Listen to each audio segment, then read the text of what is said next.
privileged to lead the only successful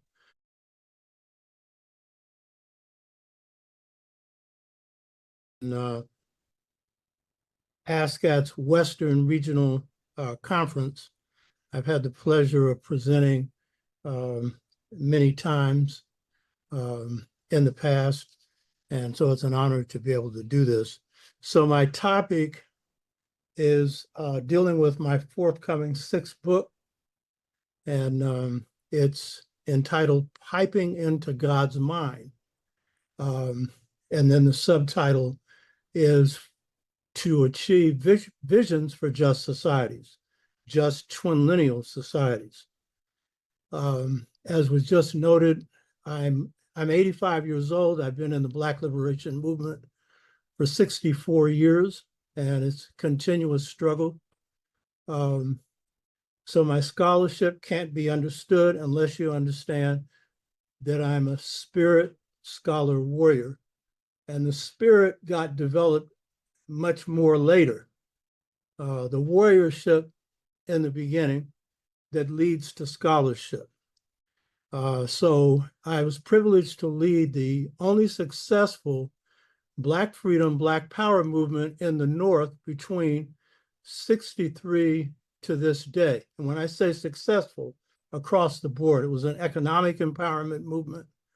And it organized masses of Black people on a block by block basis, 45,000, built housing for our people, the King Garvey, what became cooperatives, off of a 4-square block piece of real estate that I got for $1.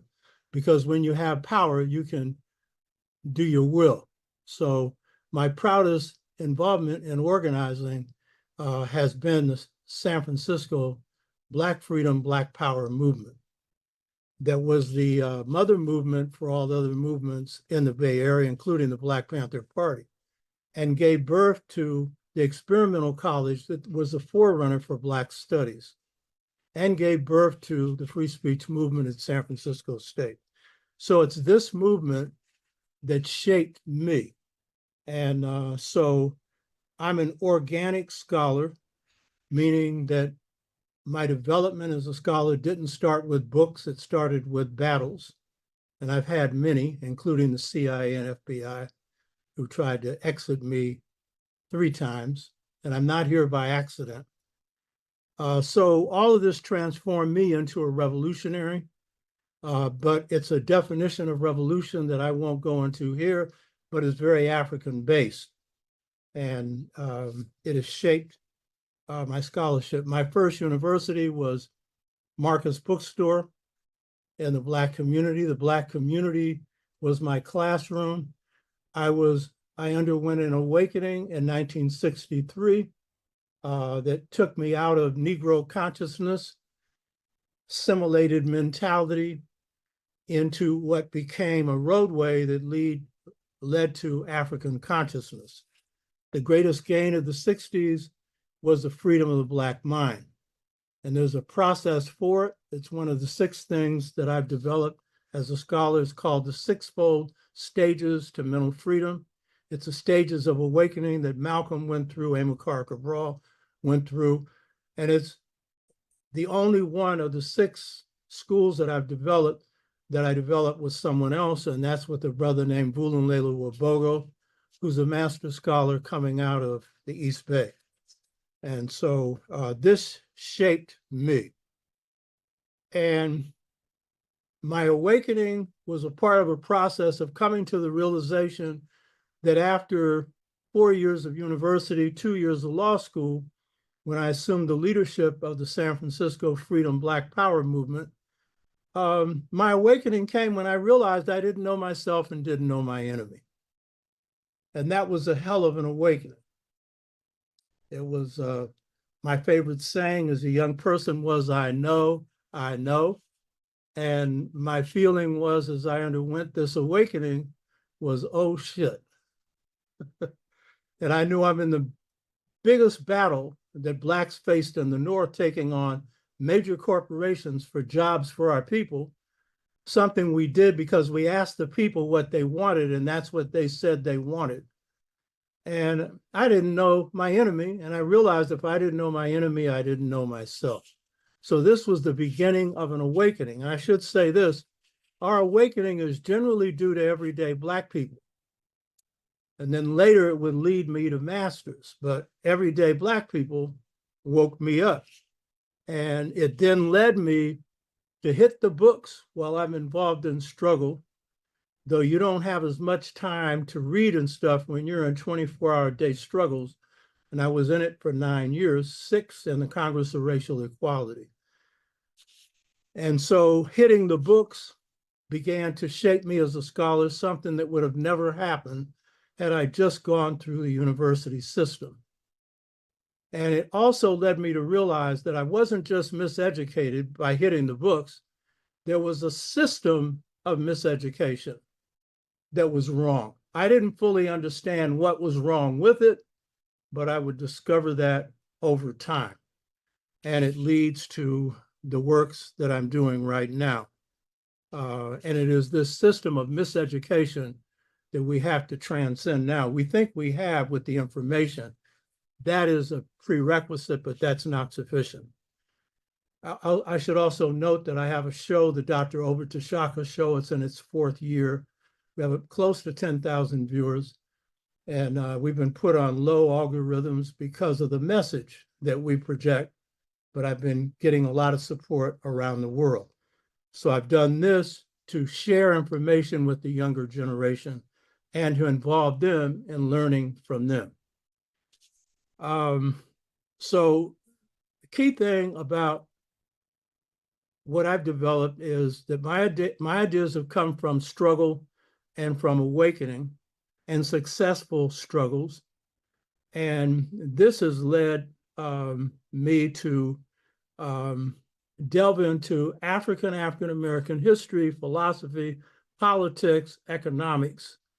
But it's always been both balanced African and African-American. It is a mistake to just draw on Africa and not spend as much time on Africa as you spend on African-American history and culture, because that's where you apply what you've learned from your past.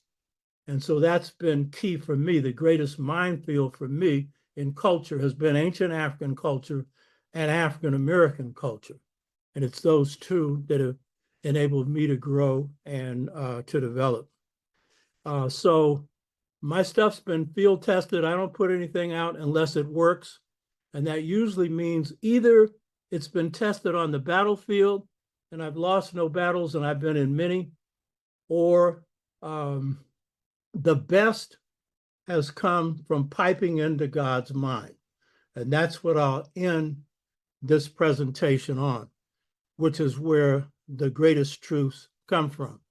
So as I realized that it wasn't just a misinformation system, but a system of miseducation, I began to draw on systems of mastery that come out of Africa and of Afro-America, which I cover in the book that will be out this year. And key to that has been Dogon mastery systems, as well as Kemetic, Yoruba, and others. My 6th book, which will be out this coming year, 2005, is a replacement system for transformation that people would call education. You can call it pedagogy, but pedagogy in the Western sense is limited usually to the classroom. This is transformation of the mind, body, and spirit that is total. And so the book is entitled Seba and Sodai, The Art of Bringing Out the Inner Light of God to Achieve Human Mastery. Seba and Sodai, The Art of Bringing Out the Light of God to Achieve Human Mastery.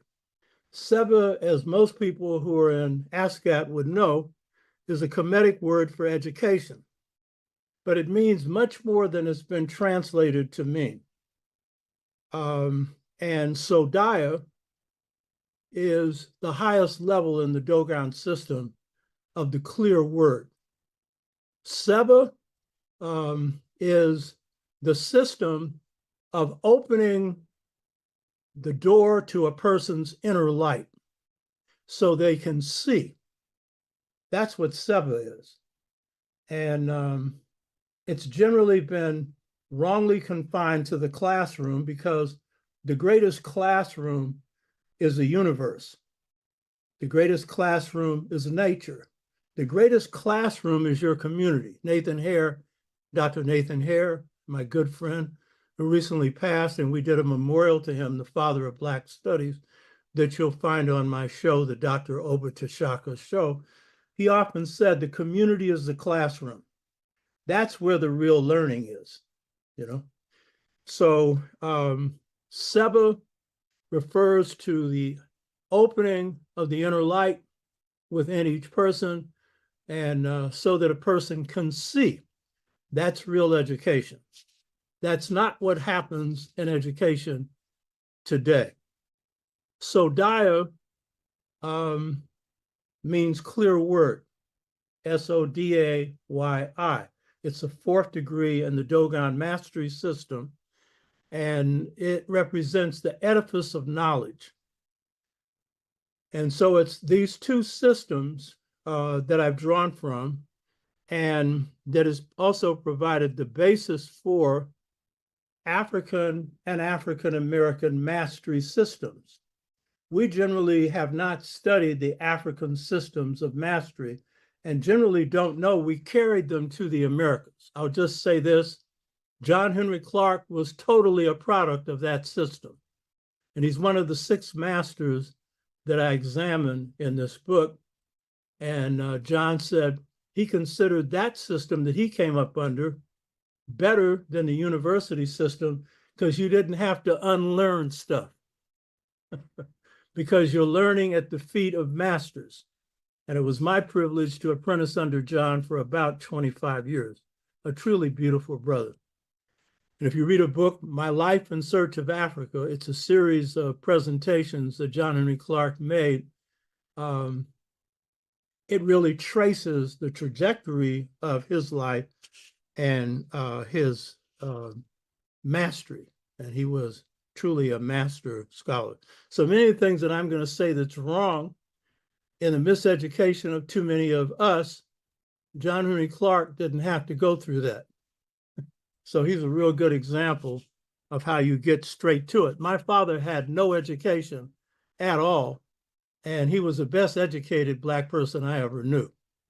He knew what I didn't know until I got in the movement. He knew his enemy knew not to fight in World War II, and he knew that his battleground was here with our real enemies, who are really facing us now. You're going to see some mess now you haven't seen since 1876, and we better get our stuff together. So my topic for today is piping into God's mind for twinlineal visions of the just society.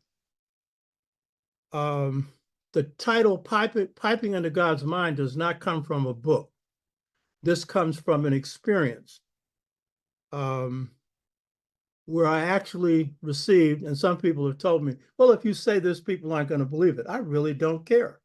I'm not in here to impress people, and certainly not for a popularity contest. And you've been in the Black liberation movement, certainly not for brownie points. You're not getting any, and that's not the reason.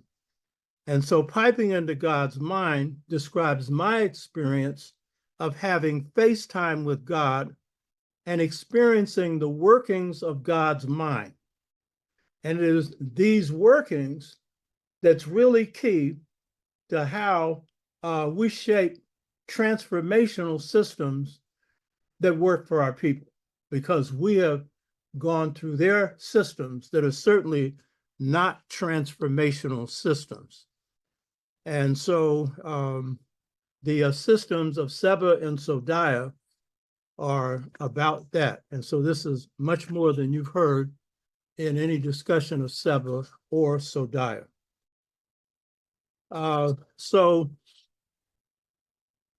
why am I focusing on piping into God's mind and focusing, which I won't put much time because there's not time for it here, on the African and African-American mastery systems that I cover in depth in the forthcoming book. And it's been a part of my life for 64 years.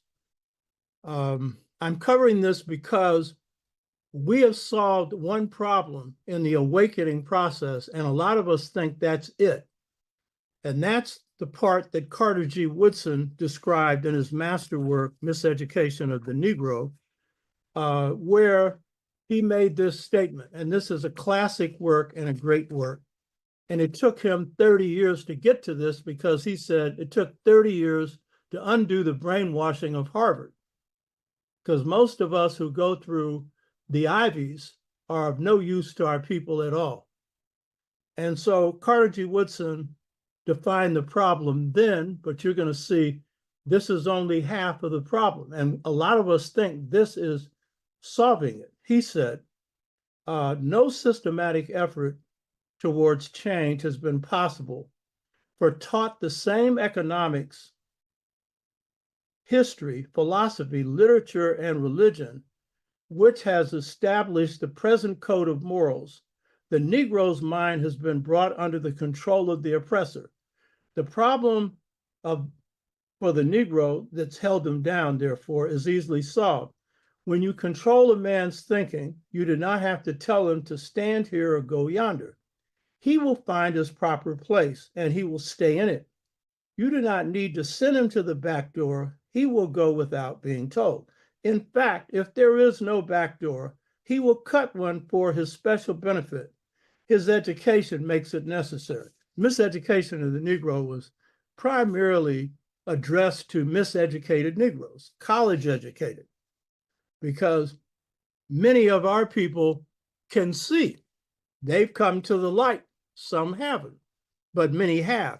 And some of us in the Afrocentric movement and some of us who are activists and revolutionaries underestimate the consciousness of our people. It's our people that have made us what we are. And though even our people need to go further.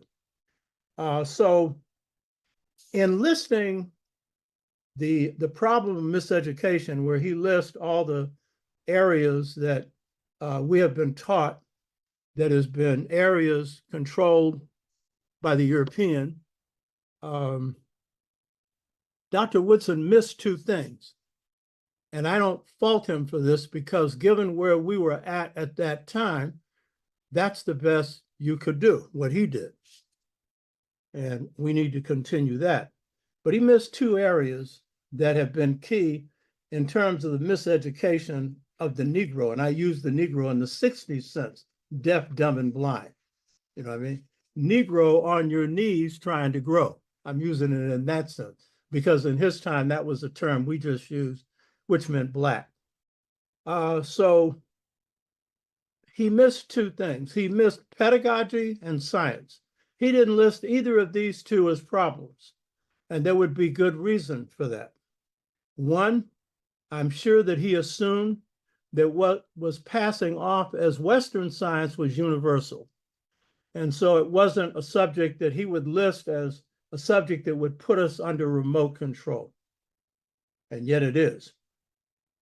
And he did not discuss pedagogy because for him, the problem was misinformation. And misinformation was really the basis for miseducation. And that's true. And that is a big part of the problem. But today we have a contradiction, and we've had it all along. Carter G. Woodson couldn't see it during his time, and most of our people couldn't, though some had transcended this, people like John Henry Clark and others who had not had their minds mashed up in this miseducational system. What we have today is a contradiction. We have African-centered information, but we have a Eurocentric method for transmitting and teaching it. That's the big problem. And some of our best scholars have said so. Dr. Obenga has said that we have a problem.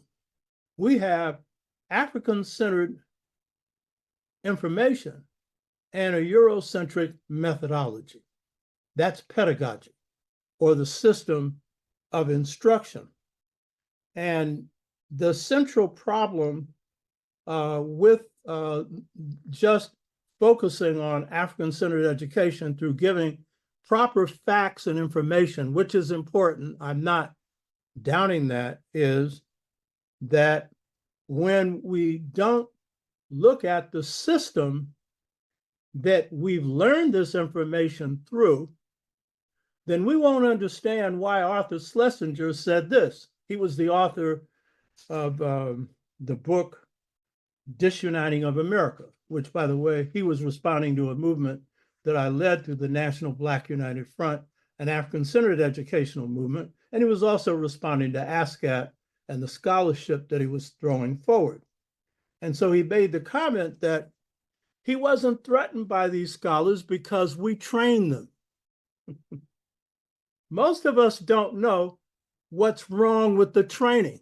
We think we do because we've got the information, right? But if you don't know the system they trained you under and what's wrong with that system, even when you have African-centered information, it will be Eurocentric in the end, because it will train your mind in the same way. And as one of the rap artists said, free your mind and your behind will follow. Your behind ain't gonna follow with this except into the graveyard of Eurocentrism. So the key thing about the miseducation that we have to address now, I got 10 minutes. What do I have? 5 minutes? Yeah, okay.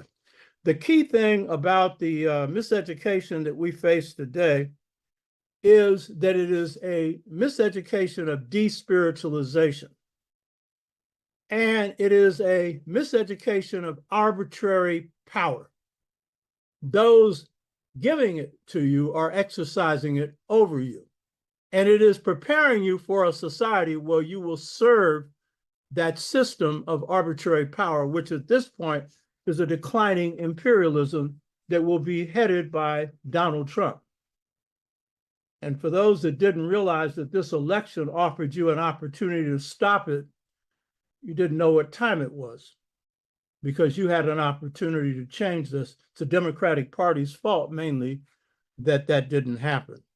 So the real problem with despiritualization is that reason has been put in charge, and that's the child mind, and put in charge of the parent mind, the higher mind of intuition, of spirit. And so we have been trained in a system where reason is what we think is the ultimate thing, and we teach that way. So most of our teaching in African-centered education teaches to the mind. It does not teach to the mind, body, and spirit. We don't know how in most cases, because we've come through a system of information, and that's what we end up doing to pass on to our students, when in fact, real education is transformation of mind, body, and spirit. So I'm not going to have any time to go into how this works, but I'm going to simply say this, that in the despiritualization process, Europeans, starting with Plato, really took spirit out of everything, starting with the human being, and then out of nature, and then out of the cosmos, and then separates man, Western man especially, but all of us end up being mental Europeans if we don't break through this despiritualized miseducation. And so as a result, then we have the planet in danger because of the attacks that have been made on nature by the attempt to control nature when we are a part of nature, because spirit has been taken out of nature. So the final thing I want to say is that in the mastery systems, in restoring, recreating a system of mastery, there's a lot to it. I can't go into it here, but I will say the essence of it is this. Many of our scholars who have talked about despiritualization think that the way we can transform education is through symbolic systems of education. And they think that through symbolism, we can get away from the linear mindset that happens with reason, that seeks control and isn't creative. And there's something to that. But the truth is, when we try and translate African concepts into European terms, and so we use symbolism to equate with what they were talking about, we miss the point. And so in Dogon systems, their system for education is Adunoso, A-D-U-N-O-S-O. Aduno, universe, so word of the universe. What's key about this system is it replicates God's mind. God's mind works as a whole and a part. And so literally what they do in their teaching is to teach to the whole of a person. So in concluding, my experience with Dogon philosophy and many transformations in my life in 1990 led me, after 5 years of retreats where I was cultivating myself to write this book, Return to the African Mother Principle of Male and Female Equality. And this was an attempt to write a book that would feature the central structure, principles, and basis for just societies. Because as a warrior, that's what I've been fighting for, and many of our people have. In the course of that, I had an experience. And that experience was with the light. Now, this is opening the door to your light. In my case, I had entered the movement more as a person relying on reason with a little intuition, and had come to realize over time that it was a synthesis of reason and intuition. And it was the experience that I had of a beautiful light, which is the light of God. Our spirituals talk about this little light of mine, I'm going to let it shine. Well, I got to see this beautiful light that didn't speak at all. It was telepathic. And it gave me basically the vision of a just society, which I called twinlinealism. The vision was all the males and females being equally empowered to govern every phase of society. That covered 139,000 years of history. Dr. Obenga has said what I call twinlineal, which means that our power as a people in, lineage didn't come just from our mother or our father, but from mothers and fathers, and power in our people in just societies was based on that. We gave birth to democracies. But what I realized in the experience of experiencing God, I was getting a little FaceTime with God, and was able to see that in any one thing in the African system is everything of that small part. So I conclude by saying, and I'm just giving you an introduction to this, that if we're going to be conceptually free, intellectually free, spiritually free, physically, politically, economically, and socially, then the transformational systems that we have to put forward have to be those that align us to be those who speak truth and do truth. Thank you.